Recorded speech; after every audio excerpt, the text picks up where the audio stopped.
Hikayat Saijaan dan Ikan Todak. Menurut Sahibul Hikayat, sebermula ada seorang datu yang sakti mandraguna sedang bertapa di tengah laut. Namanya Datu Mabrur. Ia bertapa di antara Selat Laut dan Selat Makassar. Siang malam ia bersamadi di batu karang, di antara percikan buih, debur ombak, angin, gelombang dan badai topan. Ia memohon kepada Sang Pencipta agar diberi sebuah pulau. Pulau itu akan menjadi tempat bermukim bagi anak cucu dan keturunannya, kelak. Hatta, ketika laut tenang, seekor ikan besar tiba-tiba muncul dari permukaan laut dan terbang menyerangnya. Tanpa beringsut dari tempat duduk maupun membuka mata, Datu Mabrur menepis serangan mendadak itu. Ikan itu terpelanting dan jatuh di karang. Setelah jatuh ke air, ikan itu menyerang lagi. Demikian berulang-ulang. Di sekeliling karang, ribuan ikan lain mengepung, memperlihatkan gigi mereka yang panjang dan tajam, seakan prajurit siap tempur.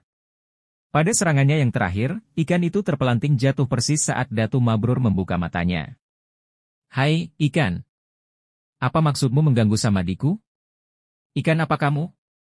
"Aku Ikan Todak, Raja Ikan Todak yang menguasai perairan ini. Samadimu membuat lautan bergelora. Kami terusik, dan aku memutuskan untuk menyerangmu. Tapi, engkau memang sakti, Datu Mabrur." "Aku takluk," katanya, megap-megap. Matanya berkedip-kedip menahan sakit. Tubuhnya terjepit di sela-sela karang tajam. "Jadi, itu rakyatmu?" Datu Mabrur menunjuk ribuan ikan yang mengepung karang. "Ya, Datu. Tapi, sebelum menyerangmu tadi, kami telah bersepakat. Kalau aku kalah, kami akan menyerah dan mematuhi apapun perintahmu. Datu, tolonglah aku. Obati luka-lukaku dan kembalikanlah aku ke laut.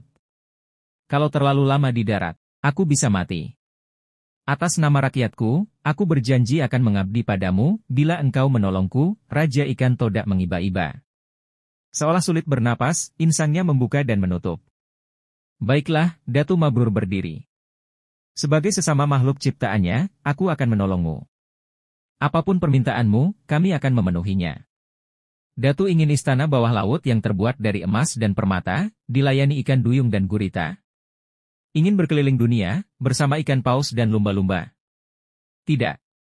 Aku tak punya keinginan pribadi, tapi untuk masa depan anak cucuku nanti.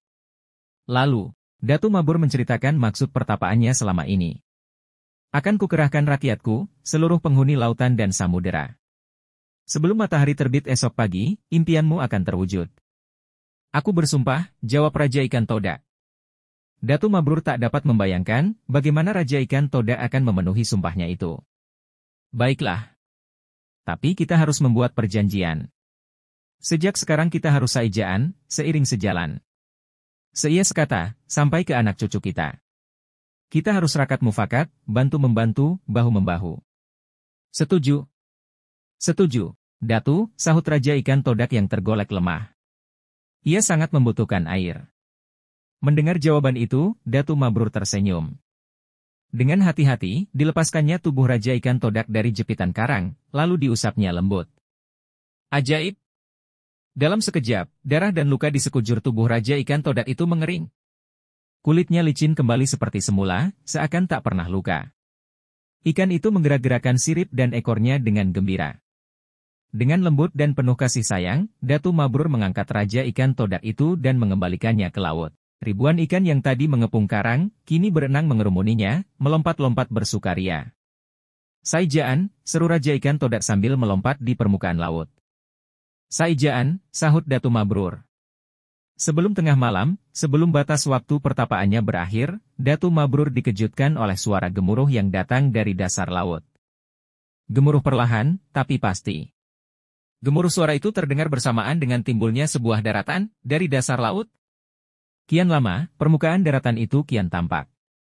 Naik dan terus naik. Lalu, seluruhnya timbul ke permukaan. Di bawah permukaan air, ternyata jutaan ikan dari berbagai jenis mendorong dan memunculkan daratan baru itu dari dasar laut. Sambil mendorong, mereka serempak berteriak, "Saijaan! Saijaan! Saijaan!" Datu Mabrur tercengang di karang pertapaannya. Raja Ikan Todak telah memenuhi sumpahnya. Bersamaan dengan terbitnya matahari pagi, daratan itu telah timbul sepenuhnya. Berupa sebuah pulau. Lengkap dengan ngarai, lembah, perbukitan dan pegunungan. Tanahnya tampak subur. Pulau kecil yang makmur. Datu Mabrur senang dan gembira. Impiannya tentang pulau yang akan menjadi tempat tinggal bagi anak cucu dan keturunannya, telah menjadi kenyataan. Permohonannya telah dikabulkan. Dengan memanjatkan puji dan syukur kepada Sang Pencipta, ia menamakannya Pulau Halimun. Alkisah, Pulau Halimun kemudian disebut Pulau Laut. Sebab, ia timbul dari dasar laut dan dikelilingi laut. Sebagai hikmahnya, kata saijaan dan ikan todak dijadikan slogan dan lambang pemerintah Kabupaten Kota Baru.